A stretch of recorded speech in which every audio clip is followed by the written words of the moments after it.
And that means equipping you not only with technical skills, but also soft skills, industrial exposure, and also real world knowledge that would help you stand out in the team. And one of the key ways we do this is through events like this, webinar series where we invite seasoned professionals to share their journey, insights, and practical advice. And for those of us that was here in our first webinar titled From Learning to Leading, Building Confidence in Your Tech Career, was also about, helping you build the mindset and confidence needed to thrive in this industry. And today we'll be taking things a step further with a topic that is incredibly important, and especially for early career professionals, which is getting started with open source, why and how to contribute. And we are truly honored to have Godwin with us, a senior software developer. Um, I personally admire his work and commitment to helping others grow in the field.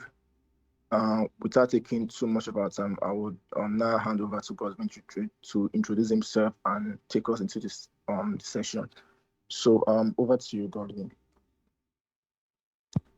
All right. First off, thank you for having me here. An icon from Godwin, and mostly being called Anis. I think that one is a short form and more quicker for people to remember.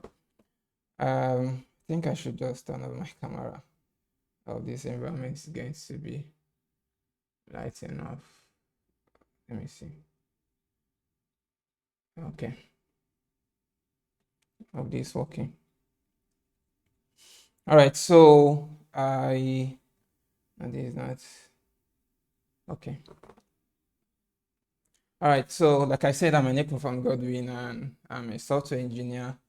So far, I've been opportunity to work in many company, and I think that has given me the opportunity to work with, you know, good guys and like give me more motivation because the more you work with, sometimes if you work in a certain environment for a very long time, you tend to feel like you have already learned everything. But then when you start working with other people and then you get to realize, oh, there are still things to learn, right?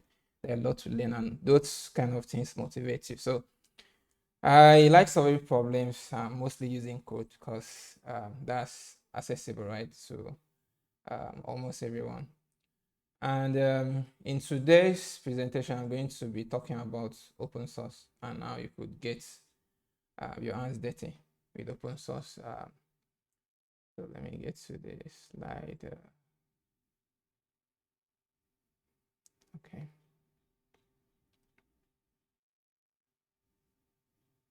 All right. So open source, this has been like a talk of the town, right? For most developers and also companies. So first off, why open source, right? So why do we have to get into open source? Well, just imagine building a software, right, used by millions of people or software companies or probably even your day-to-day software, right? Or let's say you contributed to it. Let's say you didn't just build your own software and make it open source. Let's say you have some software tools available and then you make them open source, right? So imagine a lot of people being able to connect to you through that software. Or imagine you are maybe one contributor, you contributed to a software package and or you fix a bug, right? I remember like if you use a lot of packages, you realize there are some packages that have some bug, and with time when you update them, those bugs are fixed, right? Those are people's contribution to those software because mainly they might have been like an open source software they're using.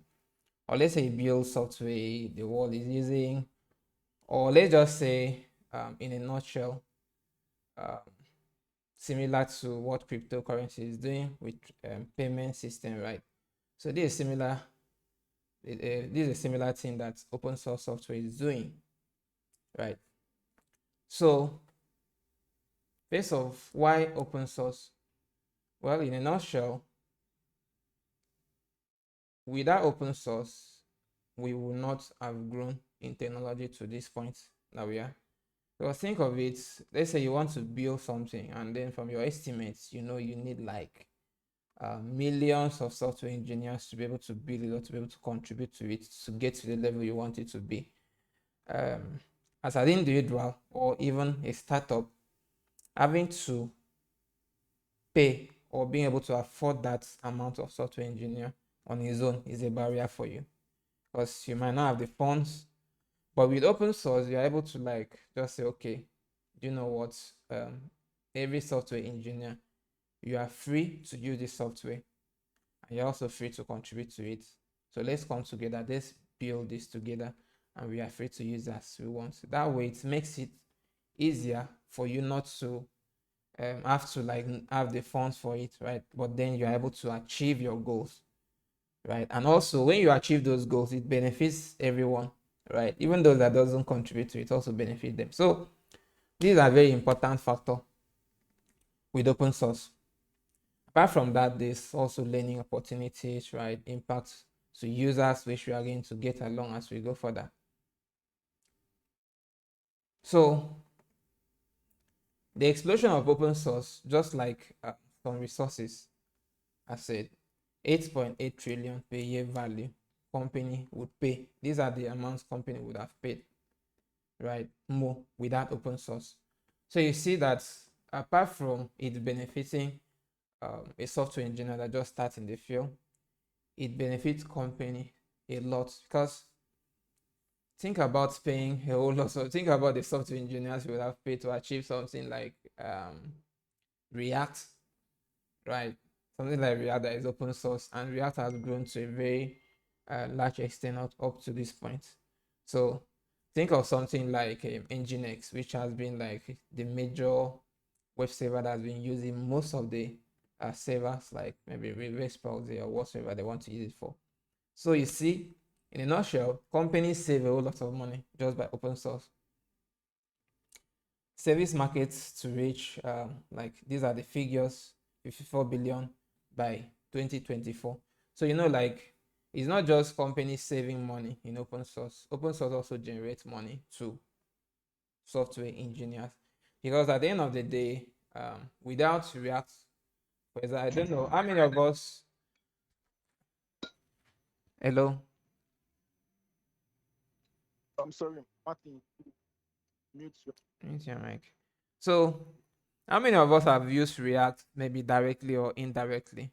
How many of us have used React? React. You can just give a thumbs up if. Uh, okay, nice. So if you want to think about it, I think someone is okay. Yeah. So if you want to think about it, React has fetched us a whole lot of money. So um, us as software engineers, React on its own has fetched us a lot of money, because you have clients. Client comes in and be like, I have a website that was built on React. I need someone to sort it out. Definitely, you have to get paid, right?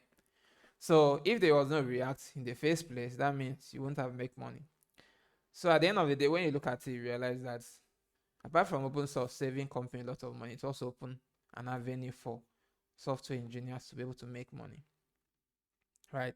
So in terms of service market, which is like having to offer services due to the open source, it has grown, like it has a whole lot of impact financially and economically, right? Open source software market is projected to hit 91 billion. So these are just the projections that looking from now and what we are looking at. 90% of organization uses AI. Using AI relies on open source model like Llama, um, Gamma, that's and Minstra. The other ones like DeepSeek, right? So most of the startup now that AI is booming everywhere, AI, and most of them is like LM and also agentic AI. Open source seems to be the cornerstone for them, because Sorry. Um, are you still in the first slide, the one that says why open source? Is that where you're still? mm, no. Okay, I don't know if it's just me because from my own end, I'm seeing that first slide, so that's why I'm asking. Maybe you should maybe stop Mm, sharing and share again. okay. All right.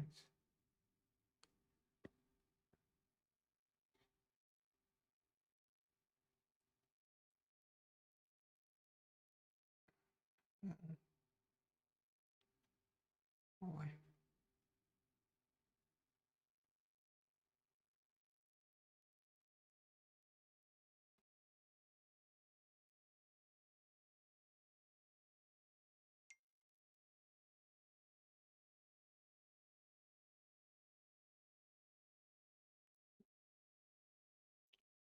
Yeah. Windows.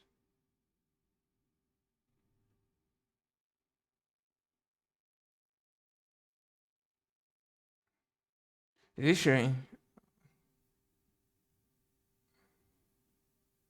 Yeah, I'm seeing why open source. That's what I'm seeing now. Okay, Mm, yeah. okay. Saying yeah, we are in the open source explosion in 2025. Okay. Better.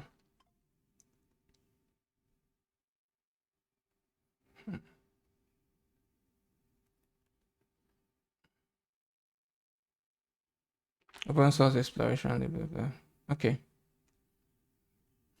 All right. So just like I said, 90% of AI startup, most of them, they're using open source AI models. So things like Llama, which is owned by Meta, which is being open source, and things like Gemma and DeepSeek, a whole lot of it. If you go to Llama, you're going to see a lot of it. So these phones have been possible if they were not open source. So imagine if it was like companies that have companies with enterprise level software or models decided those are the only one that exist. So in that case, it would be that companies with billions, right, that are worth billions or have billions of dollars to spend on AI, those are the ones that are going to mostly have control over AI. And that means most startup will not be able to cope with it.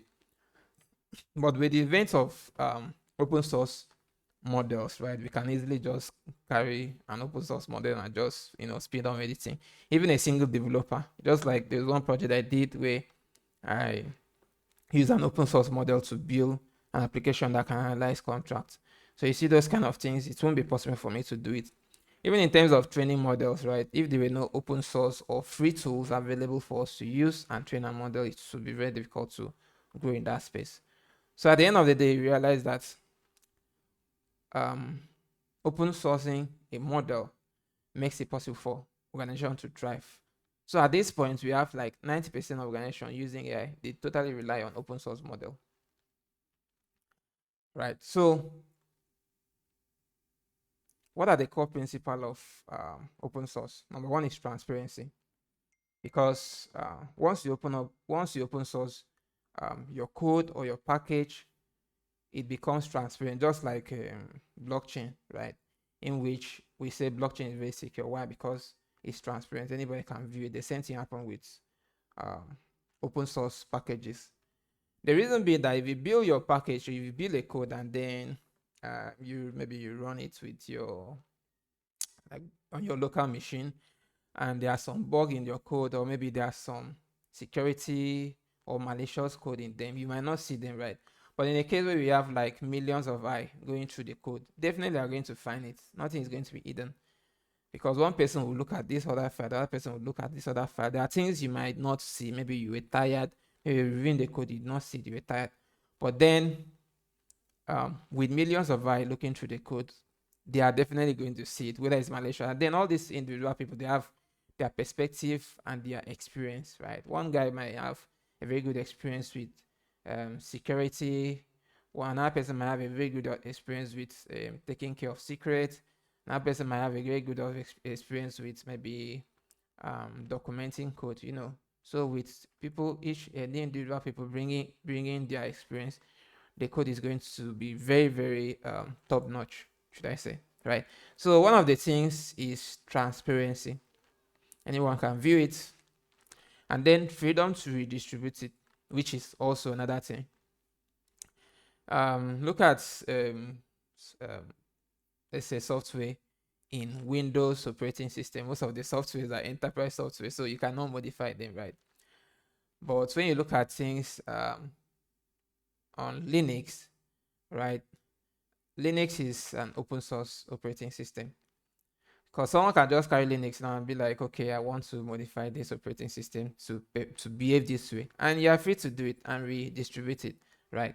But enterprise level software are very, very, you cannot tamper with it because of their license, right? So open source make it easy for you to like redistribute, use it commercially, yeah, commercial use, right? So just not call my tongue, right? So just for commercial use, you can carry an open source software and then use it to make your money, and nobody's going to restrict you with that. So that's a good part of open source software. And I think I've kind of like preferred it because it's kind of it's you can build an entire company or business around it, right? You can, for example, let me think of one software that has been very rampant. There's one open source, is it open dark? There's one open source software for trading, right? Because by default, if you want to start up a trading company, you might need to pay a whole lot of developers, right? And you need people with specialized skills. But there's an open source software you can that is available. Things called open dark trading or something, right? You can just with it, you can just spin up a trading application and own it. You can just customize the interface. So you see, it makes it easy for you to like, start up something, something to build a business around without having to pay so much developers. You can pay developer with your capacity to maintain it, but at least you don't need to pay a whole lot of money. You don't need to spend a whole lot of money to start up like the foundation of the company. So that's a good part of open source. Another thing is community-driven development. There have been a whole lot of community meetup which has stemmed out of open source software. So you see things like let me think of maybe React meetup, right? You see things like that, Django, Corn, and the rest of it. So open source kind of forged this spirit of community, right? Bringing people together, and that also helps to like build real network. You get to meet like-minded people and collaborate. So yeah, so these are like the core principles of open source. So up next, why should you contribute? Well, you should not be stingy. So if you came in to see a software and you use it and it was very fun for you and you enjoy using it, well, you have to also contribute. It's not a must, but then it's a good thing for you to contribute. These are one of the things when you look at innovations, you realize that innovations thrive by people building upon a certain thing over a period of time and being willing to transfer it to the next generation. Because if one generation decide, okay, they want to build a tool and they don't want to transfer it to the next generation, that becomes a problem. Because at the end of the day, any new generation that comes on board, they need to like start from scratch, right? But but if a generation is able to like build a knowledge base of anything and then transfer it to the next generation, then you see that when the next generation come, they don't need to start from scratch. They just build upon it, and then so that means the next generation that comes will always grow faster because they have a foundation to build upon. Open source make that possible because the React we have today, people are building upon it, and new versions are coming on board. The same thing happens with other open source libraries, packages like Django, FastAPI, React, Express, Next.js, and the rest of it, right? So every year you see there's new development in it, and then the next generation is always going to come and see something better and also build upon them. So why should you contribute? One of it is like you have to contribute back, right? Give back as you were enjoying it freely. Real world skills. When you contribute to open source, you get to see people's coding style. You might think that maybe you write your code for many years, so you might feel like, oh, superstar, I've written this code, and this is the best of the best. But then when you start contributing to open source, you get to see how people, all the different people approach problems. That gives you a wider perspective to problem, right? There have been many cases in some of the companies I've worked with, or let's say I remember I'm going into a startup, right? And in every meeting, I was able to contribute faster, right? Like if they asked a question, I was able to contribute and give opinions on how to solve a problem. And one of the reasons why I was able to have a whole lot of opinion or ideas on how to go about a problem was because I had engaged in working in other people's code base. So I was able to like see, even if at some point this problem that I'm giving opinion on, I did not actually solve it. But being that you have worked on code base, you get to see, oh, this was the problem, this was how this person solved it.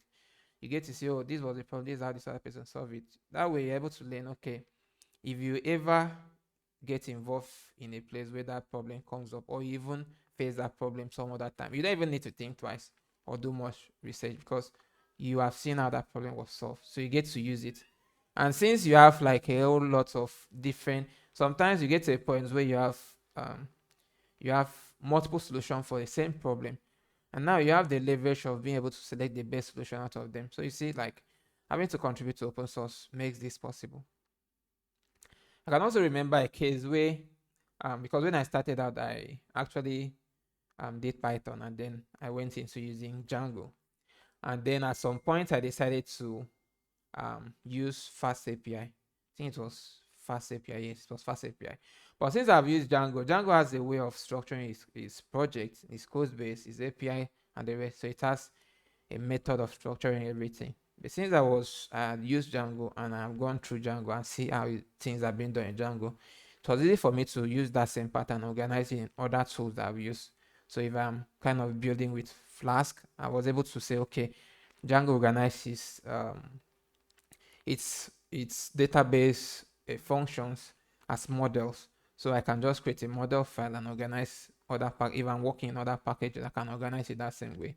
Can also say, okay, Django has this concept of serializers, right? So even if I'm building an Express app, I can just say, okay, let me create some functions that act like serializers so that I can just pass in my schema, maybe using schema validator like maybe Zod or Jot or anyone, right? So I can just implement a function and then use the schema and then pass in the data. So like the way Django serializer works is that you get the serializer function, you pass in the request, you pass in context, you pass in data, and then based on the serializer, is going to now to validate the data. So I can just create a function if I was working with Express, and then pass in the request objects, pass in the just schema, and then pass in, okay, from the request object, I can just extract the data.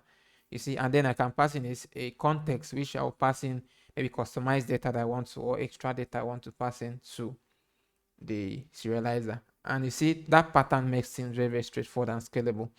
Or is it how Django implements its permissions, right? So I can also transfer that same pattern into other libraries that are not even Python.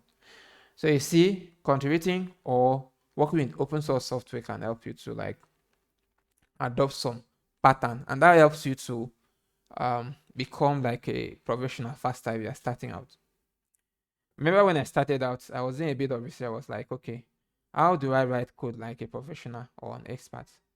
And the best way was open source, right? That's it.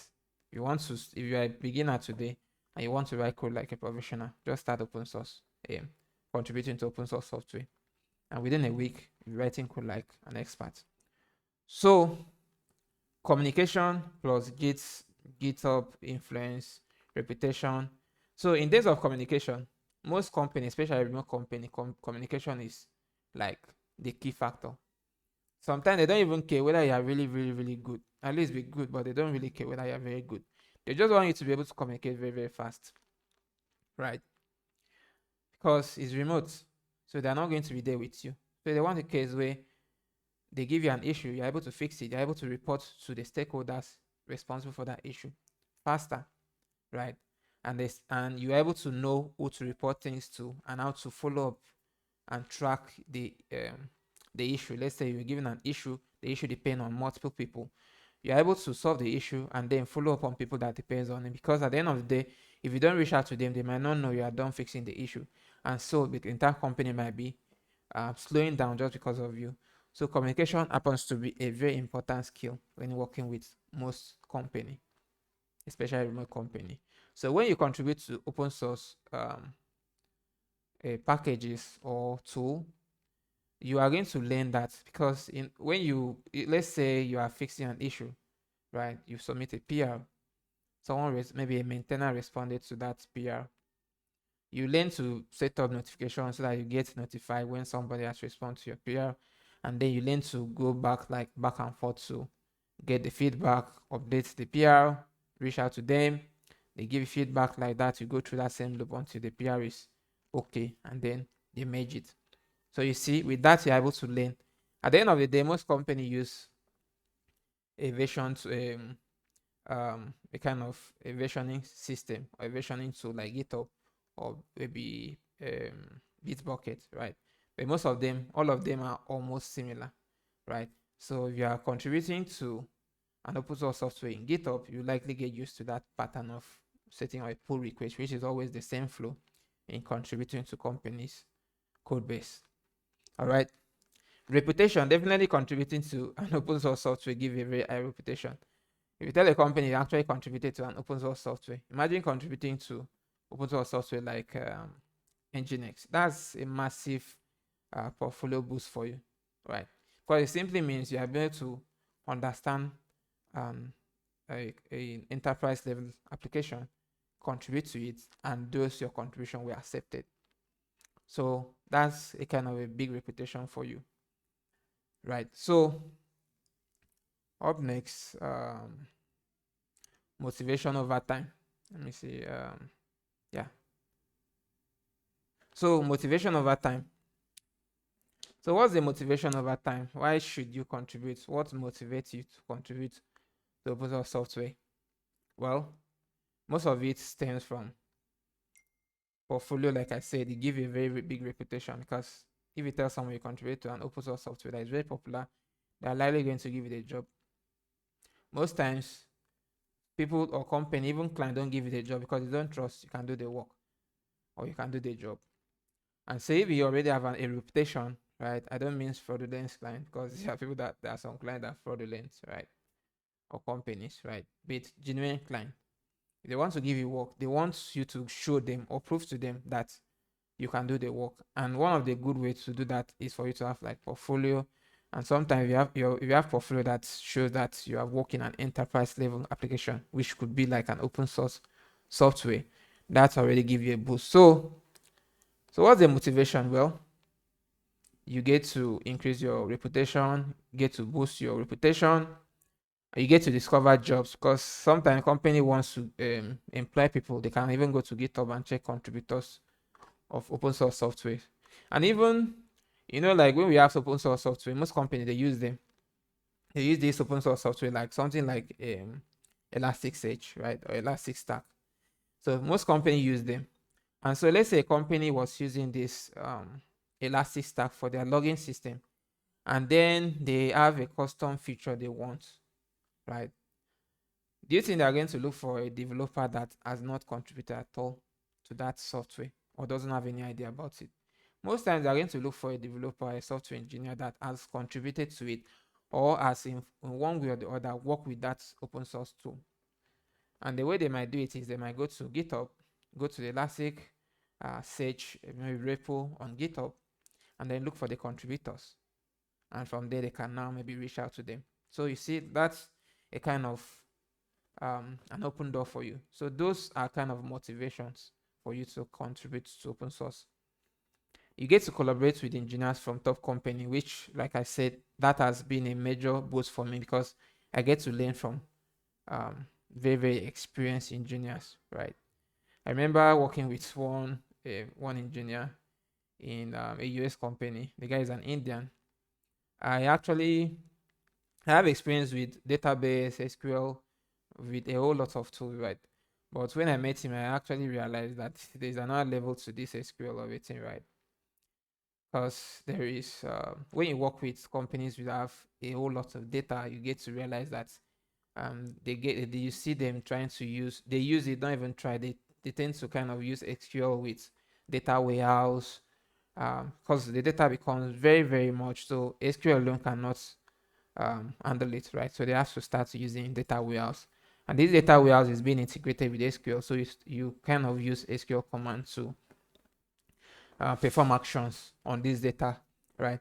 And a whole lot of things. You get to understand that there are some engineers that are very, very, like they are experiencing a wide lot of fields, right? So, because to you, you might say, well, I just want to be a backend engineer, or I just want to be a front end engineer, or I just want to be very, very specialized in this. And then you get to, maybe for you, you might feel like, okay, maybe I just want to specialize in this because if I do this, I might not be very good, right? So that you might give yourself, how should I say, encouragement to just stay within your knowledge base or your comfort zone. But when you get to meet all these top engineers, right, when you start to meet engineers, that's when you realize that you need to, you know, go beyond your boundaries, right? Because when you see other people having experience in those things, you get to move beyond your boundaries. I think that's one of the things that motivated me to like push. So I don't believe like, okay, I have to just learn this and stick to that. No, I push myself beyond boundaries. I lean to the extreme, right? So this is also a way of you getting to meet people and realizing what is possible and knowing, getting motivations on how you could push beyond boundaries. So collaborating with engineers from top companies helps you to do that, right? It helps you to discover jobs and freelance, like I mentioned earlier. Definitely, when company need to hire, they will definitely get to GitHub and check uh, collaborators, right? And probably pick them from them. And also, even your GitHub graph, they can also use that to like analyze. You remember working with a company where we were trying to hire engineers. One of the factor was going to GitHub profile and then checking the graph and seeing how consistent they have contributed to it. So contributing to open source also help boost your GitHub profile and attract potential employers. So what next? Step by step walkthrough of making contributions. So what are the steps you need to go through to make contributions um, to open source applications or packages? So number one is you have to pick a project. And how do you pick a project? Most times you go to GitHub. So let me just give me a moment. So let me just scroll through it. Then I'm going to show you. So these are the steps. One of it is you pick a project, right? So you go to GitHub, search for a project. I'm going to show you that in a bit. And then when you pick a project, you now read through the README. And the README is a very important tool because it's like a documentation of um, what needs to be done and how you need to do it. So you go through README, you read through it, and then get the instruction. Sometimes they put the instruction, if it's open source, like a well-known open source tool, they're going to show instruction on how you should contribute and how you should push your code, how you should the information you need to put in your PR and the rest. They're going to give you all the documentation you need to follow, right, in the README. Some of them will have like contributor code of conduct and other informations, right? So the next thing, once you have a clear understanding, then you can set up your project locally. So you just do your kit clone it to your local machine. And then the next thing is for you to find an issue, right? So you find an issue that you are able to work on. There are some beginner stack you can use to find an issue that if you are starting up, right? So there are some beginner stack you can use to find those issues. And then once you are done fixing those issues, you can now make your changes, push it, and make an open a PR request to it. Okay, so these are like different steps on how you could go about contributing. So let's get to GitHub. I go to GitHub. I think I could just search here. Okay, let me see. Issues. I believe you can see my screen. Please give me a thumbs up if you're able to still see my screen. so I don't end up. All Yeah, we right. can see us. Let me see open issues into me. So one of the ways you can find it is to can just go to your GitHub profile, click on this, and then you're going to see issues. Click on issues, right? See issues, and then it's going to take you here, and that's going to show you a whole lot of issues. So you remove the assign to me, and then it's going to show you all the issues on GitHub. I think there's over I mean, okay, 43 million issues. And then you can filter it by tag. So like if you're a face by label. So if you're a FaceTimer, you can just filter it by a label, face good face country, good face issue. So if you filter it by good face issue, it's going to show you all the issues on GitHub that are suggested for people that are starting out, right? And you can filter it by languages as well. So you can just say code language, and let's say you are doing, let's say TypeScript. So you are doing TypeScript, you can just filter it by TypeScript, right? Let me filter it by Python. So if you're doing Python or other programming language, you can just filter it by those programming language. So this gives you like a whole lot of wide varieties of issues that you can try out. Let me open this.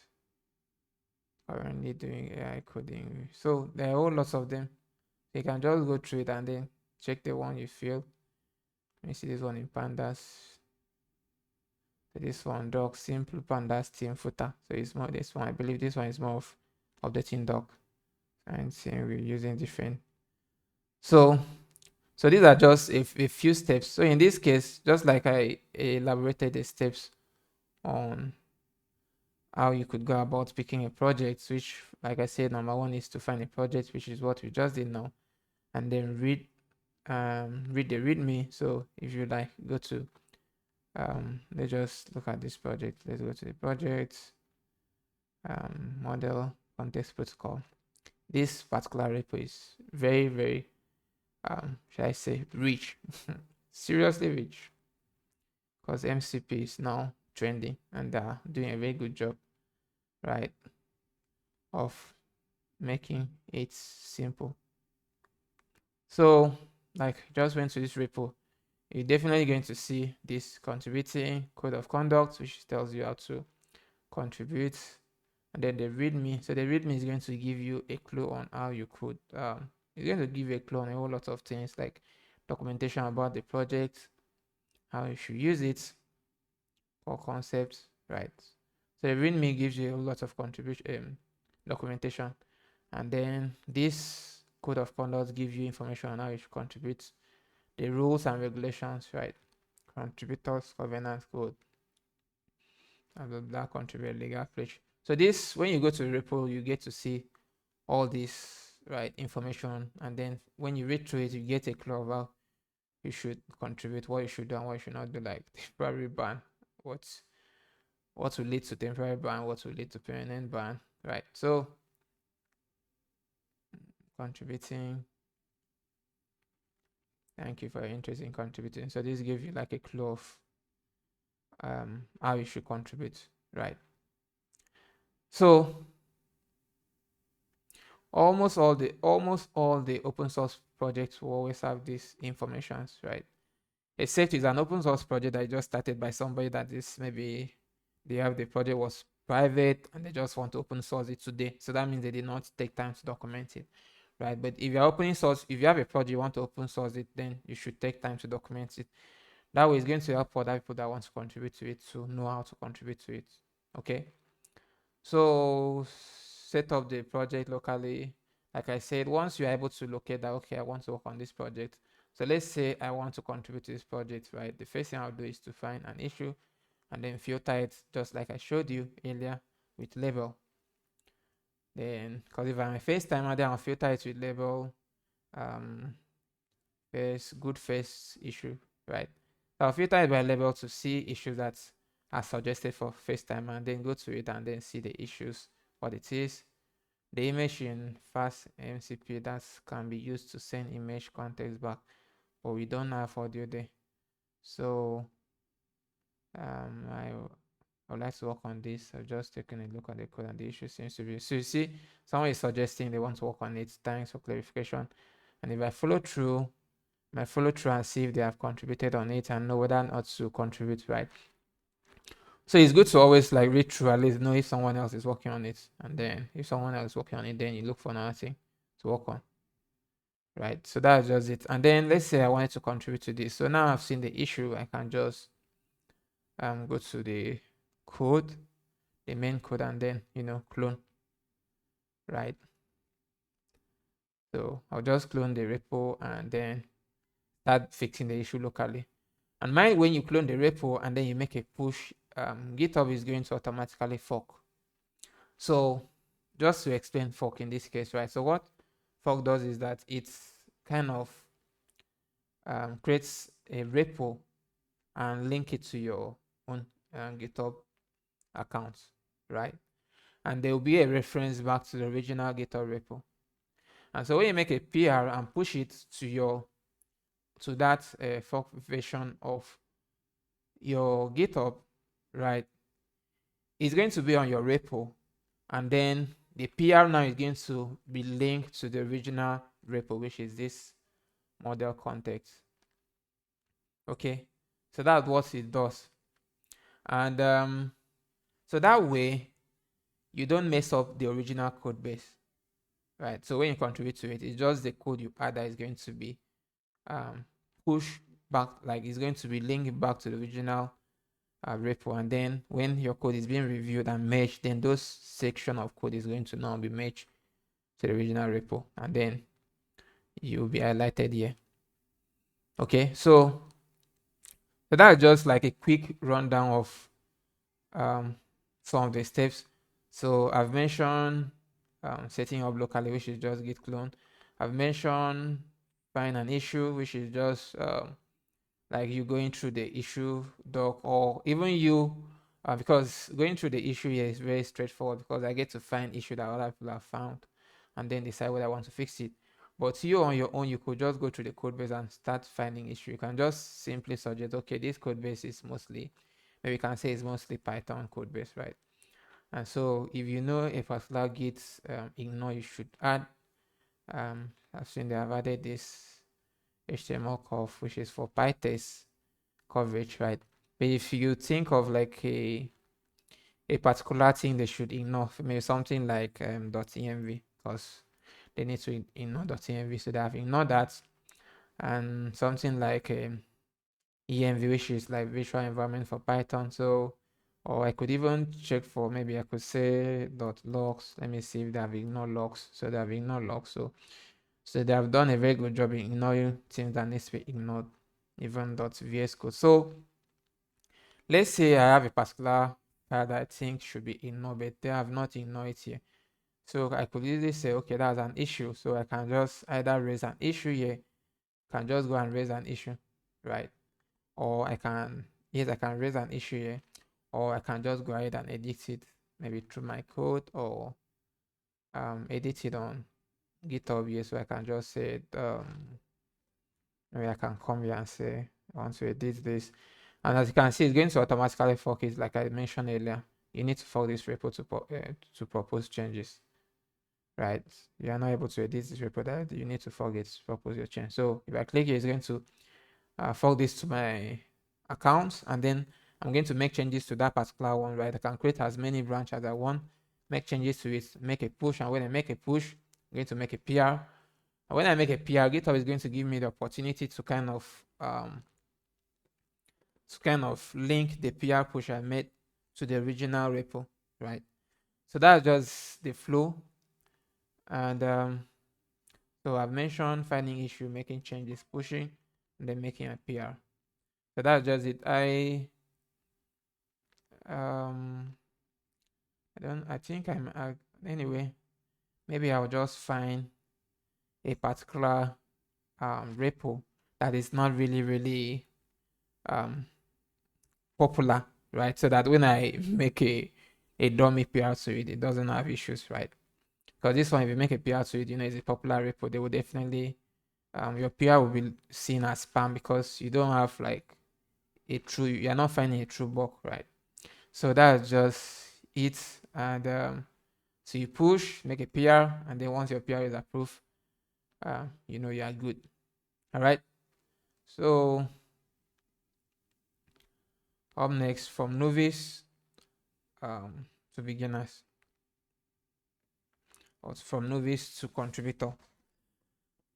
So, example, someone join a community, raise issues, get PR merge, right? Emphasize you have a win, elite, big roles, or target, tag like good face issues, help wanted, and documentation. So, like I mentioned, I've explained you joining, raising an issue, right? Which you see an issue, you can either check an issue that is already existing, or you can just check out for a bug and then raise an issue, and then follow through the process of cloning it to your local machine, making adjustment, pushing it, and then requesting a review from one of the contributor maintainer, from the maintainers, right? Requesting a review from the maintainers, and then following through to see the feedback that has been given onto your issue, your fix or contribution has been made, right? And the thing is that you don't need to just jump in there and try to solve a bigger problem. You can just stick to solving smaller problem, right? Because if you go in there and you want to solve bigger problems, you might be overwhelmed and discouraged. Because that's like the major thing that will likely happen. You'll be overwhelmed and discouraged, right? I remember when I started out, I did. It wasn't when I started out. I think I got to intermediary um, or middle level developer, should I say. So one day, one one person that started out, right? I don't want to go in detail. That started out came to the op and told us that he wants to contribute to an open source project. And what he was trying to fix, I think he was trying to fix an issue in Mozilla Firefox. And I was like, the issue you wanted to fix was very, very, it was a massive problem, right?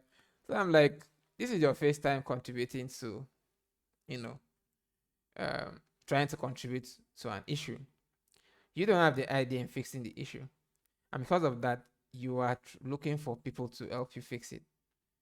And how is that going to, how is that going to contribute to you? So, how is that going to help you or like motivate you? So, at the end of the day, if it's your first time trying to contribute to an open source software, please look out for something that is very, very simple and straightforward. That way, it's going to motivate you.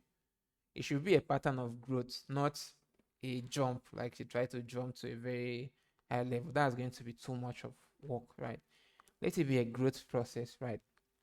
Start small. So you can go in there and look at the documentation. That's going to be very straightforward because documentation, you don't need to be very, very technical to be able to contribute to it, right? It can be a documentation. It can be a very small implementation that somebody wanted to fix because most times when you are writing code, there are some things that are not very, very important. You can just say, okay, this is a to-do. It's something I would like to do. Maybe something like docstring, writing docstring. If you're a Python developer, that would be docstring. If you're a JavaScript developer, that could be JSDoc or type int, right? It's mostly like JSDoc documentation of a function, right? So those are things that are very straightforward because even if you're a beginner, you can even go through the code, right? A particular function, study it, understand it, and then sit down, write a docstring or a JSDoc documentation for that specific functions, a specific function, you see. So that is like a good step. And then with time, you get to understand what that function does. And you can now say, oh, now I've understand this function. I think it's time for me to or I think there's a better way to write this function. And you can now, contribute to that way. And then from there, understanding that function, you can now understand, you can start finding out pattern in your code because that's what we do as software engineers, right? With time, you'll be able to see patterns in the entire code base. You'll be able to understand each of the function, where they are being used, why they are being used, where they are being implemented, right? And maybe the style guide that they are being used to, the style guide the particular project is using to write their codes, right? So that's it. Don't like try to jump into doing the most massive or the most tedious work or contribution, right? So start small so that you get motivation as you go along. So type of contributions. So just like I said, contribution can be in the form of code fixes, can be in the form of bug report, can be in the form of feature implementation, right? Because most times, I remember back then using Django. Django did not have a JSON field. Back then, it did not have a JSON field, and I think they, I think at that point they had a JSON field, but the JSON field was only specifically used for Postgres, right? And so at that point, the JSON field that I kind of used was mostly an external or a third party package. It wasn't in Django itself. But right now, Django has a JSON field, and you don't have to import the JSON field from Postgres, right? Once you use your JSON field, it's going to know if you are using Postgres, it's going to know how to handle it. If you are using MySQL, it's going to know how to handle it because MySQL doesn't have a JSON field. It doesn't support MySQL doesn't support JSON field, but Postgres supports JSON field and also querying specific JSONs field. So if you have like a JSON object, you can make queries based on nested fields, right? So in those cases, someone sat down and be like, okay, Django doesn't have a JSON field. I want to implement it. And it maybe created an issue for a feature request, right? And maybe one person created an issue for a feature request, another contributor saw it and then implemented it. Also, back then, Django did not really have support for asynchronous. It was Fast API because Fast API is very, very good with asynchronous implementation, right? So, and I think the major, yes, but the major issue was Django ORM did not really have that good support for asynchronous Python. But right now it has it. And one of the reasons why it has it is because people are willing to contribute to it, right? Back then it was discouraged, they discourage users from using asynchronous with ORM, even if you want to use async to sync. Um, or sync to async, anyhow you want to use it, right? They discourage you. Right now, since they've implemented it, it's very, very easy, right, for us to use. So someone actually contributed to that. So you can contribute code fixes, bug reports, you can just report bug, and then features. You can contribute with doc implementation, you can contribute translation, translating it to different languages, right? Because there are people that doesn't understand English. So if you write a documentation in English, they don't understand. But if you put in the work to translate it to other language like French or like other languages available, then it will pretty much be appreciated because it will make it easy for other people to understand the code and probably contribute to it, right? So tutorials, you also contribute in tutorials. Like there are a lot of tutorials now in React. When React came up, people have find it difficult to use it, but with a whole lot of tutorials, you're able to use it. In fact, most companies, even individual, I believe someone might be here that have also had that experience. Let's say you want to build a project and you want to use an open source tool. Most times you don't jump into using it because you are scared. What if I use it and I get into a situation where I don't, maybe I found a blocker and I don't know how to use it? What will happen? Because at the end of the day, just the documentation alone might not be able to solve all the problems you want. So most cases, companies go online, check for tutorials. The more tutorials they see, the more confidence they have in using that software because now you believe that if you use it and you have an issue, someone might have had that issue and maybe created a tutorial for it. So that's going to help you to um, give you the courage to use it, and that's going to also give the courage for companies to use it and also individuals. So this is also like an advice and also an hint. Let's say you have an idea, open source idea, and you want to implement an open source tool and you want to open source it. Make more efforts to create tutorials for it because that's what is going to attract people to use it. With more tutorials on ground, more people are going to have confidence in using it. Even companies too, even individuals. Because the last thing you want to do is to have to use a package, build what you want to build, push it to production, and then you find a blocker, and then you cannot find a solution to it. I remember once working with a client, they were using a database. Is it Fire? Thing is Fire. Is it Fire? It's not Fire. Something Fire. Something like that. It's very very very very outdated database. So when I went into the project, they said that's a database that they were using. And because this database have been so outdated, it becomes a problem because new developer comes on board, they see that this is what is being used, they cannot use it, they run. And so the company is stuck because now you cannot scale up your business, right? Even if you might still be using those software, right, or those database, and it's still giving you what you want, right?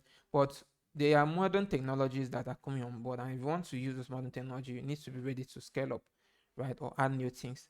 And so, you know, this kind of thing becomes a problem. And I remember what we did, because even when I search online to check for tutorials or do a whole lot of research, um, the information available was very limited. And luckily, the database was an SQL database, so we had to like find a way to migrate the data to my SQL, right? So, and also thank God we had there were clients, a database clients, right, that could support it, such that we can just, you know, um, add the connection string on the database client, and then we're able to see all the data, and then we're able to export all those data. So so those are another thing. So having a whole lot of tutorials for tools or open source packages or software you put out there is also a good thing. And also contributing to them is also helping the community. Testing. So apart from contributing in terms of tutorial, you can also test the software, because the more a software is tested, the more it's issue proof, right? Bug proof. Because the more you test it, the more you're able to find issues and then fix them to a point that the software doesn't really have issues.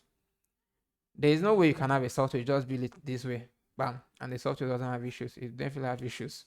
The only way not to have issues is to find those issues faster and solve it as fast as possible. So you contribute by finding open source software that you like, right, and that has a lot of impact, and try to test it to find bug. CI/CD pipeline is another way to contribute. So let's say we have a software that needs to be pushed. Maybe when the software deploy, it needs to be pushed to a package manager like npm or pip for Python. I think for, is it PHP? Is it Compose? I don't really know. I don't do PHP, right? But I think from what I know, all the programming language always have their package manager, right? So let's say you have a package you're building, and that package needs to be pushed to GitHub, and then from GitHub there is a CI/CD that deploy the package to pip, right? So let's say maybe you're the owner of the project, or let's say you're not the owner of the project, right?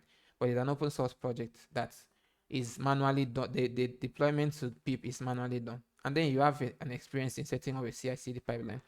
You can go in there and set up a CI/CD pipeline to deploy the package to pip. So that way, once someone contributes to the package, right, and then push it, and the contribution goes through all the review, and the contribution is being merged to maybe it's merged to main, right? There might be a CI/CD pipeline that will now create a branch, or the CI/CD pipeline will just get info about the previous version, update the version, and then package the code, and then push it to pip or no or npm if it's a JavaScript code. So you see, those is going to help, so that when people contribute to it, they don't need to do the manual deployment of the package to pip. So you can always contribute in CI/CD pipeline implementation. You can contribute in community help and mentorship. Building a community around a particular package helps to keep that package up to date. Because if you have a community of people that love the package, at least if one maintainer doesn't have time, because sometimes these open source are kind of like free. It's not that um, they are paid from a company. It's like freewheeling contributions, right? So we have a lot of maintainers. Most of these maintainers, they have like full-time job they're doing. Maybe even though they don't have full-time job, maybe with time they have full-time job and they don't have the time again. So in those cases, having a community of people that love the project helps for you to have a lot of maintainers available. So that if this person is not available at this period, then at least someone else is available. So that's what community helps to do. And also community helps to also support this project, right? Maybe with funds or sponsorship, right? Also mentorship is another thing. With mentorship, you're able to help people to contribute to the code base also help people to be able to use the open source tools, just like React. Mentoring people on how to use React is also a good thing because it helps more people that are coming on board to be able to know how to use React. And also, this keeps React ecosystem booming, which in turns give you money. Because if a company uses it and there's issue or they want to customize it to their use case, they will definitely hire you that has an idea about React. So this is just it. These are just the ways of how you contribute to open source software. So what are the common myths and challenges? I'm not good enough. A lot of us think we are not good enough. Sorry. Sorry to inform you, you'll never be good enough, right? Because upon years developing, you will never be good enough. There will always be the time where you look at the code and be like, man, is this new? Right? In fact, take for example, even your own code base. You write your code base and document it well. And you leave that code base for, let's say, a year, and then you go back there. You have to still go back and learn again. So at the end of the day, you'll never be good enough, but you always be good to solve a problem. You always be good to make an impact, right? So you don't need to be an expert. Just start, like I said, start small. Start with doc, start with testing, start with UI tweak. I remember my early days of programming. I actually made a whole lot of money just customizing open source software. it was so funny because when I started at first, I went into freelancing. My idea was that a whole lot of money will be made by just building everything from scratch, or building, like I just believe at that time that most clients would just say I should build a software or build this, build that, build this. So let me plug this. I thought it's getting so. I just believe that clients are just going to tell me to build everything, but I end up realizing that most times it was always bug fixes, customization of open source software. I remember a client reaching out to me to customize an Electron application. So there's this security open source software built with Electron, which is like Node, like it's JavaScript, right? So it was for me to just customize it for their company, and I did that within 3 days, right? So, and I can't mention, like, there are a whole lot of other ones as well, which has always been like, okay, I have this open source, please can you help me customize it? So at the end of the day, you going through the process, right? You're going through the process of testing, learn how to like tweak the UI. You have potential to make money out of those. Another myth is that I need to build my own library. You don't need to build your own library. You can always use someone else's library, and you can always contribute to someone else's library. In fact, I have a library I would like to like encourage people to contribute to it. It's actually this TOS. So I don't know if you know TOS upload. So there's this concept of uploading. By default, if you want to upload a file, let's say you build a front-end application, you want to upload your file to a backend, right? So you are going to likely use ASIOS request, right? Or use fetch, right? That comes by default with JavaScript, right? And then let's say the file is very large. So that means that you're going to make a request, and then the fetch is going to wait. So if the file is like 1 GB, so it's going to wait until it makes all the upload to the server. And this server too is also going to wait. So that means if the server is like single threaded and this server can only take one request, that means all other users that are making requests to the server cannot get their request processed. So what TOS does is that it's like a resumable upload. So it kind of help you to upload a file in chunks. So if you have a 1 GB of file, it can upload the file in 1 MB of chunks. So it upload the first chunks, request is respond, upload the second chunks, like that until it uploads everything. And the good part of it is that issues where you upload a file and then it gets to 99 and then the upload or download cuts or breaks, right? Which is always very annoying, especially if you are using data, right? If you are not using unlimited plan, so you have wasted like a whole lot of data and then the download is not complete. So let's look at it from the perspective of upload. The same thing happens. Let's say you want to upload a file to a server, you upload it to 99 and it costs. That's a problem. But with resumable upload, if you upload it to 50% and it breaks, when you try to upload again, it's going to resume from 51. So back to the open source contribution. That thus package exists in Node.js, but in Python is not well maintained. It exists in Python, but it is not. There's a package implementation in Django, but it was not implemented for Django API. That's REST framework, right? So it wasn't implemented for REST framework, and I believe the one that I saw someone did, it was not maintained. So those are like an avenue for someone to just jump in and be like, okay, I use Django a lot, and I would like to implement it for Django REST framework. So you see, so those are like opportunities someone can just implement. So at the end of the day, you don't need to create your own library. You can always contribute to existing projects, right? And it will still create an impact. Another one is I'll be ignored. Well, just like everything in life, definitely sometimes it seems like ignoring, but it's not ignoring because everybody has their own problem.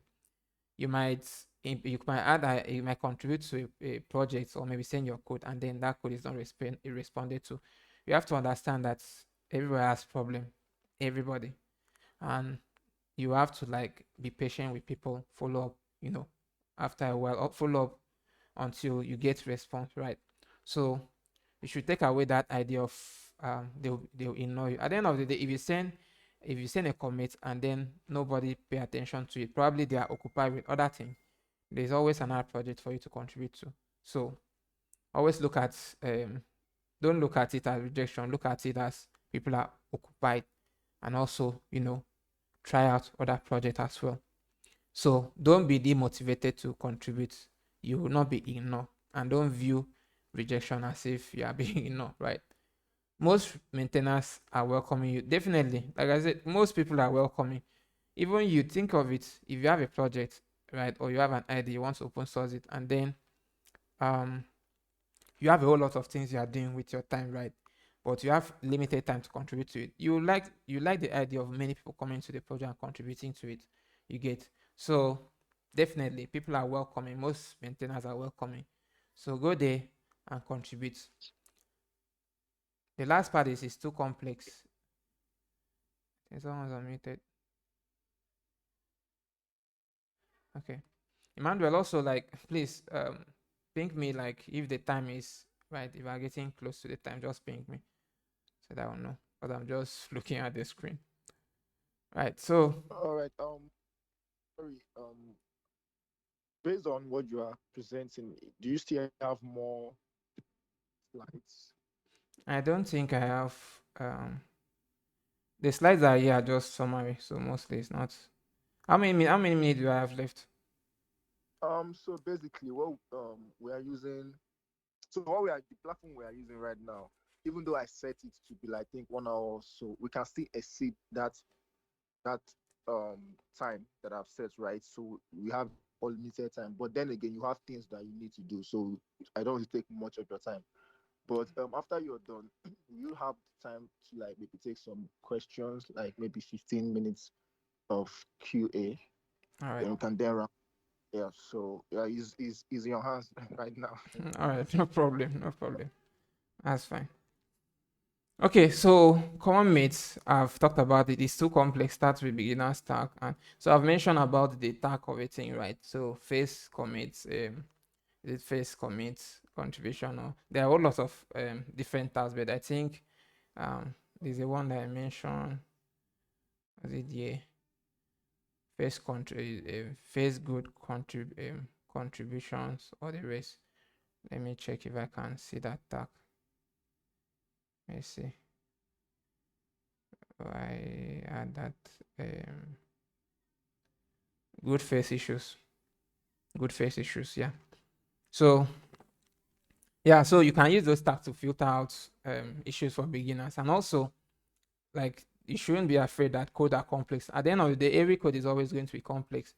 But the people who survive and the people who are able to contribute are people who face complexity head on. So you get in the you see a code is complex. You said, well, if somebody else has done it, then I can do it. Those people are also human like me. Right? And also understand that every engineer, no matter how good you are, no matter how like the experience you have, you always find a code that is complex. It's always what differentiates you and another person who doesn't want to contribute is the ability to see the complexity and still have the courage to still look at the code and contribute, or put in the effort to understand it, right? So that's it. Starts with beginner stack and find the right project. I have already like shown you how to like get the project right using those stack, and then just focus on the programming language you have experience on, so that way when you contribute, your PR is going to be much faster, right? Projects you use, tuning user into contributor. So like focus on projects you have used. That way you are going to um if you contribute to a project you have used, when you're actually using the project, you have a more deep understanding of the project, right?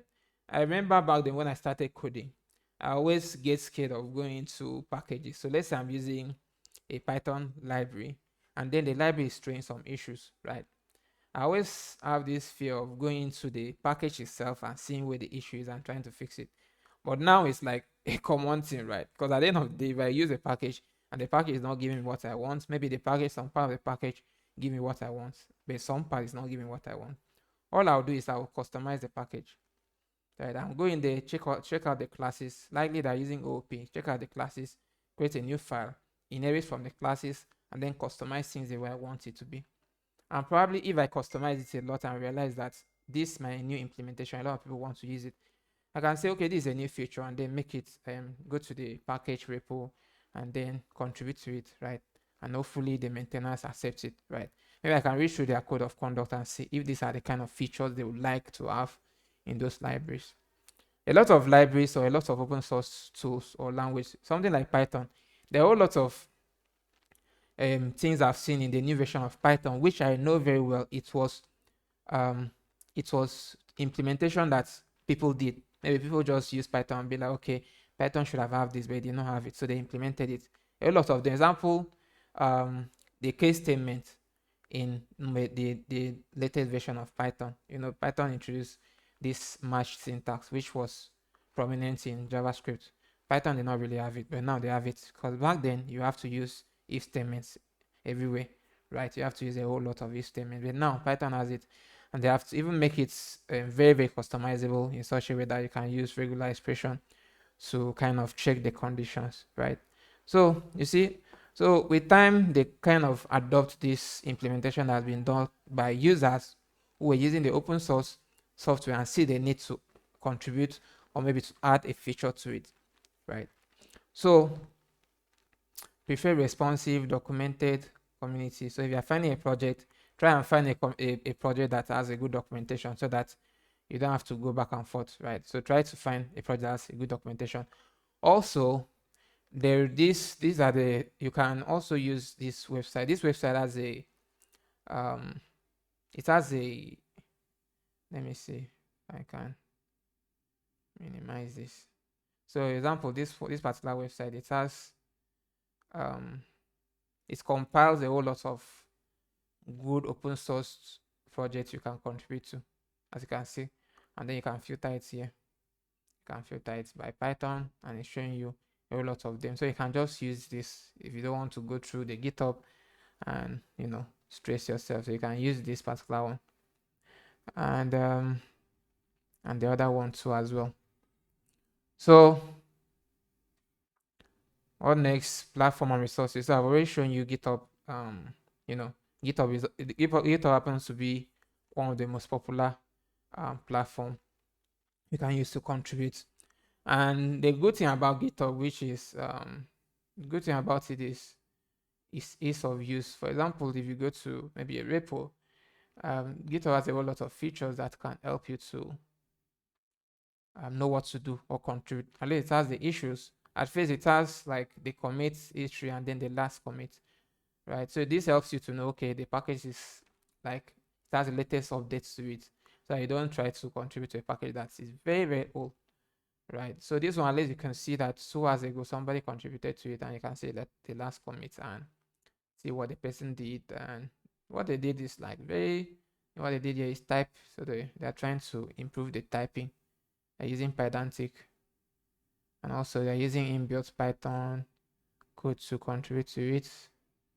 And they are formatting this. Saying they're using pre-commit to format things, right? And they're just formatting this, right? Updating the type int and the rest. So as you can see, it's just like, at least this way you can even see what someone can possibly do. Because at first you might be afraid that, if I want to maybe contribute with updating the types, that could be too small of a thing to do. But now you get here and then you see someone is doing that. So you have the motivation. If you are very familiar with Pydantic and feel like, oh, so this is something I can look at and then contribute. And you can even look through the code and know, okay, something is missing, right? Like maybe adding some documentation to know what each of these classes do. And you can likely find a function. Okay, this one already has a docstring, so you can find things to do here. And so this one is a great motivation. Now you can at least see that the repo is up to date and people are actively contributing to it. Okay, and what else? And then you have the issue doc where you could see issue listed and you can filter them out. You can even filter out, let's say an issue was assigned to you. Let's say you are a maintainer, so an issue is assigned to you. You can always like see it, right? And even see people that have contributed to it already. And then you can filter it by author to see the issues you are currently working on and the one other people are working on. So there are a lot of things that could be seen here. And then you have PR. So PR is just what people have contributed so far. Just like I told you, when you contribute, how many people are familiar with GitHub? Please just give me a thumbs up. I know if um so I'm not really okay. So people are, thank God. So you can see PR, a whole lot of PR that have been made here, and you can even learn from it. These are these are a good way of learning what you could possibly do, because when you see other people PR, you could see what they did, and then you could also see the comments that are being made on those PR. So if somebody has reviewed the PR, you could see the comments that are being done and avoid them.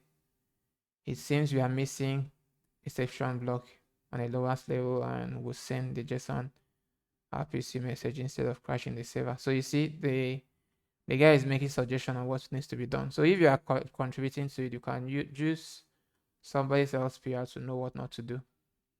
At least if you know more of what not to do, you potentially become an expert. I think that's even one that's even how to know an expert. An expert is somebody that has done an expert is somebody that has done so many mistakes such that they know what not to do. That's just it. That's the simplest explanation of an expert.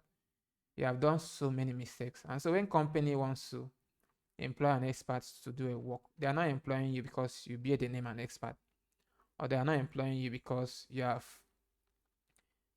worked on you have built one thing. They are employing you because they know that you have made all the mistake they would have made, you have already make it, and you have the solution and you know it.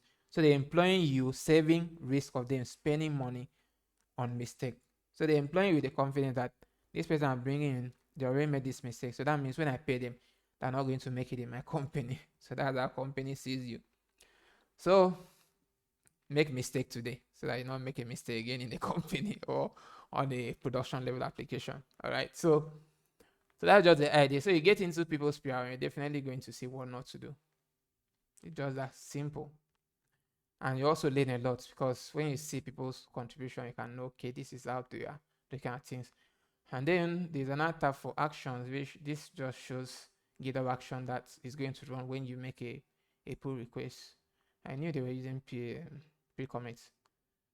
Pre-commit is just like linked right in JavaScript. So they have some actions, and these actions are just automations that work when you measure your code to a specific branch, right? Mostly it's about tests and then testing things in different environments. I think here they try to test it in different OS, Ubuntu, Windows, and different versions, and also pre-commit to check linked issues, and also read me. They also have like pre-commits to They have GitHub Actions to check issues that people report, because there are some issues that you report are very, very useless, right? So they have most of the open source project, they always have those kind of actions. So action is a very good tool, and that's why it's always advised, if you are doing an open source a project, try as much as you can to automate a lot of things as possible, because there are limited time. So the more you automate, the more time you have to do other things that are very important. So you try to automate as much things as you can. And there are other tabs like projects. Um, Most of these projects always show kind of a Kanban board, something like Trello. But this one, they did not set it up. And then we have securities, which makes suggestion on the security. It makes suggestion on things you should do to have a good secure code. So like this one, they're making suggestions on what they could do here. A validation error in MCPS DK can cause an unhandled exception. So you see this security tab just give you suggestion on what to do to keep your repo secured if you own this repo. And then they have inside, which shows reports of activities, contributors, commits, a whole lot of things, right? So it kind of show reports of things. Sometimes I always have a wiki, which is being used for elaborate documentation, right? So these are just the platform that you could use. There are other platforms as well, like Bitbucket, and even some companies. So I know some companies use open source versioning tool, right? But they host it on their platform. Some company that doesn't want their code to be hosted in somebody else's server, so they can just host the open source versioning tool, right? So that's just it. And so that's it for like platform we could possibly use. And also the community part. So for the community part, you could still use GitHub official. You could use platforms that are available to you. Maybe you can use GitHub discussion. These people did not have discussion on their Git repo. You can use GitHub discussion to kind of communicate with the community, right? Then you can use Slack, you can use Discord, or any tool that is available to you, right? So that's that for platforms and community. Onboarding, I've already shown you how onboarding is done. Most times you use the README because you might not find people to like sit you down and explain things to you how to contribute, right? So if you want to get onboarded into an open source project, the best bet you have is to read the README and also the contributing, and also code of conduct. Because if you don't read code of conduct and then you go and contribute in a way they don't want, they might, there's some code of conduct that says if you do certain things, they get you banned, right? So in that case, you have to read code of conduct to know how to contribute. And then README will give you a brief of what the project is all about. Contributing will give you information on how you should contribute. And then once you get that understand, you can set up your dev environment, fork the code base, and then contribute to your local machine, and then push to your fork version, and then do a PR to the main code base, right? So that's just how the whole thing is. I think I've explained. Start by reviewing simple PR and track tracing flow. So this is a good way of exploring the code base. So exploring code base, start by reviewing simple PR and tracing flow. Pick out a good first. I've already explained those ones, right? Where you just look at people's PR, and then from those people's PR you can, understand what's going on in the code base. And I've also explained this, your first contribution, the process, the simple step, which I just made this like very straightforward, so that if you want to memorize it, you can memorize it. So um, you fork the code base, create a branch, make changes, commit, send a PR. That easy. And then, you start by fixing small issues, and then ask question and leave a comment. Engage the particular open source I show you. Um, they don't have discussion. I think these people have discussion. Let me check. I think these people, free code come, free code come, this free code come repo. I think they have discussion. Uh, free code come dot slash free code come. I think that's how it is. Free code come slash free code come. The repo. Oh, they don't also have a discussion. Let me see PDF. Is it Mozilla Firefox? Let me see Moment.js. I think they have most of them they have this blah. Most of them they don't use let me see. I think it was Mozilla. Okay. Yeah, I think Mozilla they have a very comprehensive. Yeah. So you see these guys they have a discussion which is just like a kind of a Twitter pattern. So you can start a discussion and then you guys can chat and then the thread can become longer, can go through the feedback process. Let me see if they have this one is the discussion with just so so that's just it. And then they also have wiki, which I said is a way of having comprehensive documentation. So it has a whole lot of pages. I can view things, right? So this is just like an open source PDF reader for the web. So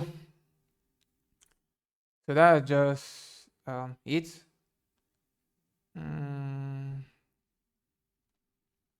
So first contribution, like I said, this is very simple steps. You fork, you branch, you change, you make changes, commit, make a PR request, and then you start small, maybe with dog, and then you engage and leave comments. And I've also shown you that discussion, which is where you can start a discussion. If you don't want to start a discussion in platform like Discord, because I know a lot of open source software, they have their community in Discord. They like using Discord a lot, right? Some they have it in Slack. So you can go there and then you discuss. And so going beyond raising pull requests, I believe I've explained that. Offer a solution or PR if possible. So I explained that already. And some open source programs and mentorship. So they are top level open source community, popular ones, which I believe these ones can give exposure to like top companies, right? So they are Google Summer, you can search about it, Outreach, you have Linux Foundation, and I would really like this Linux Foundation because Linux is one of the popular open source operating systems that's being used in majority of the servers, right? But look into anyone that favors you and then you could join it. So the community is helpful because that way you get to connect with like-minded people. All right. So H1 open source in AI. We thank God. I thank God for open source. That has been a very helpful. That open source, like especially this AI part. I remember most of the application I built using AI. Most times the data is always open source, and the model itself is open source. Especially in the testing phase, right? Because when you are testing things out, you don't have the funds to pay to test. So if you want to pay like OpenAI or ChatGPT version of models, then you have to pay. But with open source, you don't need to pay. And also, you can also train it because you can train it. Because if you want to use your own data, you have to pay to get those database. There are platforms that they have open source data which you can use to train your model. So that is kind of like help us a lot, right? The next one is challenges and how to overcome them. I've already explained that, right? Start small so that you don't get overwhelmed. Some people will start. There are some period where people will feel like I think now is even trending. Everybody wants to go into tech, right? But most people don't have the motivation to go into tech, or most people don't have the good mindset to go into tech. Most people think that once you enter, you make money. So they have their expectation up here, but the motivation is zero. They don't have the passion, or they don't sit down to look at what to give, like what they should go into tech to do, which they have passion for, right? So at the end of the day, if you have so much expectation within a short period of time, you likely run away from it because when you get in there and realize that maybe you spend 1 year to learn something and realize there's still a whole lot of things to learn, then you get demotivated. So the idea is understand that you're here to stay and understand that every progress, right? You know, um, every progress is something, right?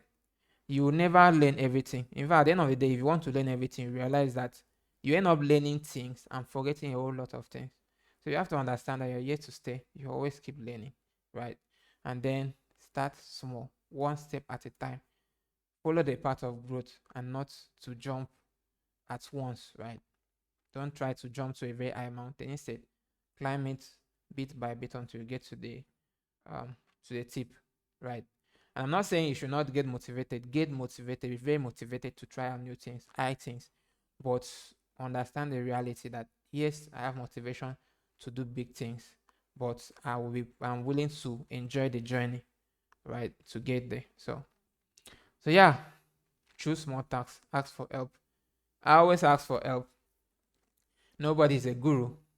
There might be things that an expert might not know, but you might know it. For example, an expert might, as an expert, you are, or let's say senior developer, you are always going to be engaged with work. You're always going to be engaged with meetings. You're always going to be engaged with a whole lot of things. So the new things that are coming on board, you will not know it. You might not know it, right? Because you are jumping into meetings. You are jumping into um, events. You are jumping into like a whole lot of things, right? In that cases, you will not have the time to, let's say a new library comes on board, you will not have the time to learn that, or let's say there's a new implementation in the program language you're using, you might not have the time to do that. And so if you, let's say you want to do something and then you kind of ask maybe in your team group, who have an idea of how to do this quicker or how to implement this faster, or who have an idea if there are new updates on this, you see, like you can see like an entry level developer might know that and kind of help you out. So at the end of the day, you see that you are also an important part of um the community, or the tech world. You are a very important part. A entry person is very important. A senior dev is important. Mid dev is important. Everybody is important. Even um even a non-technical person is important as well, right? Because I cannot count the number of time in which let me see.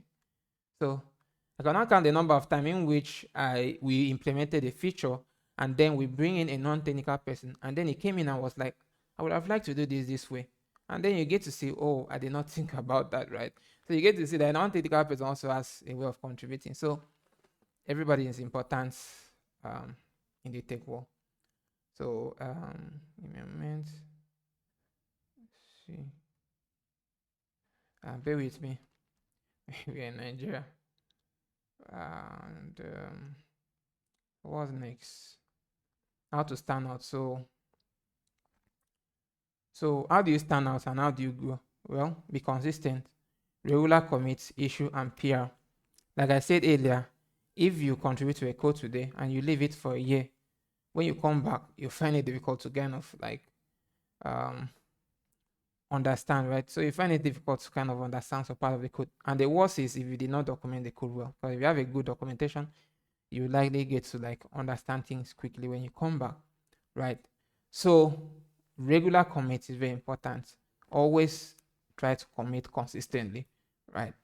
Because little commit every day is better than sitting down waiting for a year and then trying to use like 1 week to do a large lump of commit, right? So regular commits, fixing issues bit by bit, right, on a consistent basis. Creating PR, like try to create more PR so that you get your code review. Because if you sit down and then you do nothing and then you create a PR and expect that PR to be you expect that PR to go through the review process very fast, it might not. But if every day you are constantly contributing and creating PR, with time you get to understand what your reviewer wants to see and what they don't want to see. I remember working with a US company, and then I was working under one Indian guy. He was a team lead, and then so when I started, when I make my PR, it was difficult. Like initially when I joined the company, right, I didn't really understand his points of view when I make my PR. With time, I was able to understand because when he reviews my code, I'll be like, this is I don't like the way this is, right? I get to understand his points of view. And so when I'm making a PR, I first of all go into my PR and review it to look at the code the way you will look at it. And over time, its comments on my PR reduce drastically. So that's like a way to go about it. Okay. So regular PR also helps you in the long run. Engage in code review. Reviewing people's code too is also another good thing. You don't have to be an expert to review people's code because you can actually see things that somebody else might not see. In most companies, they try to make all the teams to get involved in PR. So if you have 10 people in a team and you make a PR, they'll say everybody in the team should review it. And that also helps, right? So engage in code review discussions, mentoring. So mentoring is not only meant for people that have a lot of years of experience or are very good or have worked in many companies, right? If you know something, there's somebody that doesn't know it, so you can always mentor the person. Okay. So share your experience in blog, talk, meetup, and that helps you to stand out as well because you know when you mentor people, people get to understand your level of understanding in a specific topic, and also blog as well. Because if someone search for an idea and they see you, they see that you have talked extensively on that idea or implementation, that makes you stand out, right? That makes you an expert in that particular either feature or programming language, right? So my final thoughts: how consistency turn a beginner into maintainer. Choose one issue, submit one PR this week, and you have a question at the end of the day. So, um, be consistent, turn up. If you start today to contribute, with time you become a maintainer.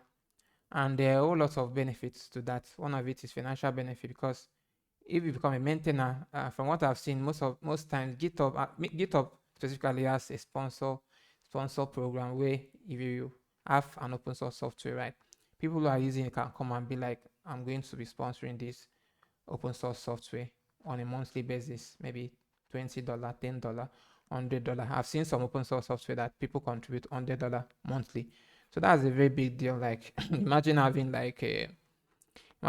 1,000 people, or let's just bring it down to like 100 people contributing 10,000, $10, right, every month. That's something. And then you grow, right? Just remember what I said. Look for a focus on growth and not trying to jump, right? So with time, if you start then, with at first it's going to be like maybe after 2 months, one person will just drop like $10, right? But the goal is not for the money, the goal is for growth, right? With time, you'll be surprised where you'll be. So that's just it. Choose one issue, submit one PR this week, and with time, you become a maintainer and also have a whole lot of benefit to it. So, thank you. In this time for um, Q&A.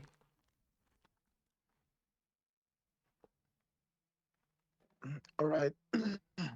Thank you so much, Gordon. So if you have any question that you want to ask, we'll just take like 10 to 15 minutes. You can just raise up your hand and then I would call you guys one by one. Then you get to unmute your mic and ask your question. Excuse me. And if for any reason you can't unmute your mic, you can just put the question in the chat. I'll read from there. So if you have any question, just raise up your hand.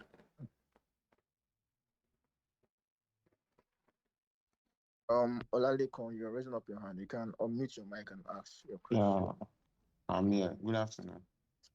Yeah, good afternoon. Thanks for the presentation on the job well done. What I want to ask is the flow that the presenter presented. I noticed that there is fork there, but are we going to clone before fork or fork before clone? So that was I want to ask. Okay, You, so okay, okay, got it. right. I thought you wanted to. So basically, clone and fork, as much as they do the same thing, different. So clone, you either clone with SSH or HTTP, right? You clone it into your system, your local repo, right, in your system. But fork is, you are having like a replica of that repo in your GitHub account. So Yeah. it's Which one because is going to come? Which one is going to come first? so since it's an open source, they are trying to contribute. you might want to fork it so that you get whatever you are doing in your GitHub rep. But then Okay. actually work on it, you have to clone it, I guess, into your system. Then you work on it, right? Then you Thank- can then push and create a PR. Okay, thank you. I don't know if you want to add anything, Godwin. No, I heard you clearly. Thank you. Right. So do you have any other questions?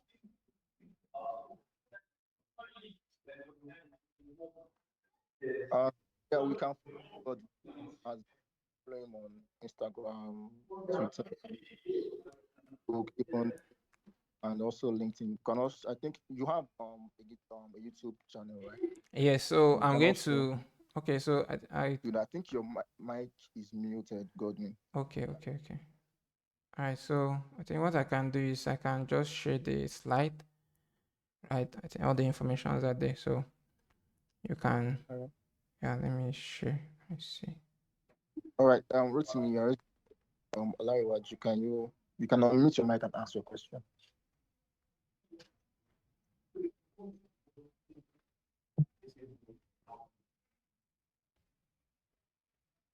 Good afternoon, sir. Yeah, good afternoon. Yeah. I want to ask this question. Before I thought that you just be creating project for yourself and updating your LinkedIn by showing off what you can do. But now today I learned that there's a particular open source. I don't know that there is a way to do that, but I just need more explanation on how what particular open source that someone can really work on that we can that open source also be like a something that we add to your CV or your experience when looking for a job back on your profile? That I just want to. Okay, so based on the first All right. question, yeah, so based on the first question you asked, right? What kind of open source can somebody contribute to? So face of like what's open source is simply a popular package that you use that anybody can contribute to, and one of it is React. React is an open source software, open source package, right? So let me just check React GitHub. It's React GitHub, and let me, yeah. So Sorry, Godwin. Can you hear me? yes, I Can can hear you you. kindly update the access in the Google Doc you shared? I think it's asking for access. Oh, It's asking for. okay. Give me a moment. Let me see. Oh. Anybody can. Viewer. All right. Done. Okay. So in terms of, so in terms of, let me share. So in terms of open source package you could use. So if you're a JavaScript developer, you have used React. So React, this is the repo link. So it's an open source package, should I say library that you can use, right? And you can contribute to it, right? So if you're looking for project to contribute to, definitely try out popular projects like AngularJS, Vue, all those popular packages, right? Or libraries. Contribute to them. Things like Django is popular, Fast API, you look for them, right? Even if you contribute a documentation, it's still something, right? So that's it. In terms of can you put it as a portfolio? Yes, definitely that's like the main reason why people contribute to open source. Open source boosts your portfolio. Like should I say times? It makes a company sees you as somebody that is capable of contributing to a massive code base or collaborating with many engineers, which is what company mostly wants. Company don't want to hire you and then you come in and then you want to work in isolation. You cannot contribute to the code base or the project, or you are not able to work in sync with other developers. So open source happens to like, is you telling companies, I'm able to work with other engineers and engineers from top companies. That's what it does. So it boosts your portfolio, and you can put it in your portfolio, definitely your resume, portfolio, any way you want to put it, you can put it. That's why most times if you check people's profile, you see open source contributor, all those kind of things, open source maintainer. And at the end of the day, it's not a must that you have to. You can decide whether you want to contribute to existing project that's popular, which is always the best route, or you want to start your own open source project, right? Which is also good, because if you start your own open source project, if it becomes very popular and people want to support, definitely the funds is coming to you and your team, the team that are maintaining it, right? You decide how you want to do with it, how you want to handle everything. So that's just it. I believe that answers your question. Yeah, thank you. Thank you. All right. So do you have any more? Or we move?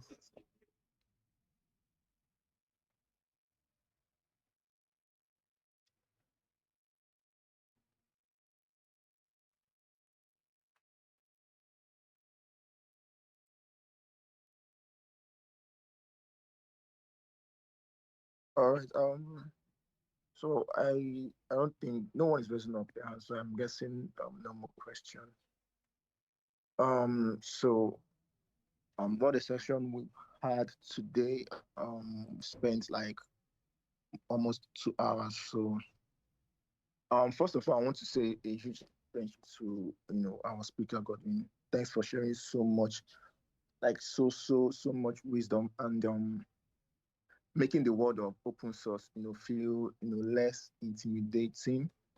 Um, and for those of us that are here, if you've been holding back or wondering how to get started, I hope that this session has sparked something in you to make that move. You don't have to contribute in a very big way. Just start small, right? As a beginner, right? And so before we even let's like do a quick recap of what we've gotten today. So the first thing is why open source, and um we saw that okay, with open source is transparent, there's freedom, and most importantly, becoming part of a community, because open source will give you the chance to learn, to grow, and build something meaningful and connection, something meaningful, and the connection, and also the connection you get while creating impact. And why should you then contribute? Because when you contribute, you sharpen your real world skills, debugging, collaborating, CI/CD, and also why improving. You also improve your Git and GitHub fluency, right? And that way your GitHub repo becomes your public tech resume. And we also saw how to like contribute.